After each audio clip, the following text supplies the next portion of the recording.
nous fait réfléchir. En France aussi, ce qu'il faut quand même comprendre, ce qui est une réalité par je fais des films. Quand je vais en télé, là c'est simple, c'est discuter avec vous savez ce que c'est que le responsable de programme, casse documentaire, et que vous parlez de la colonisation ou de l'immigration.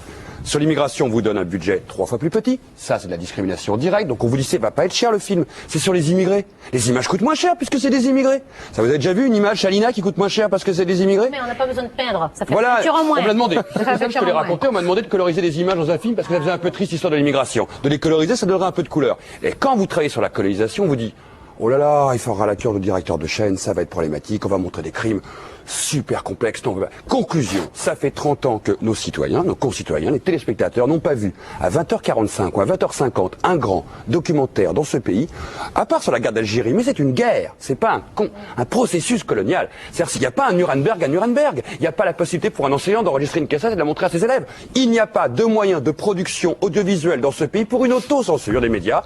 Donc qu'est-ce qu'il dit Dieudonné? Il arrive là-dedans, il dit on ne parle que de la Shoah, on ne parle que de la mémoire juive, et on ne parle jamais de la mémoire antillaise, africaine ou maghrébine. Vous avez vu, la télé est l'exemple parfait de ce que je démontre. Démontrez-moi le contraire. Et bien, quand on vous pose la question et que vous devez démontrer le contraire, vous n'avez rien à dire. Un mot très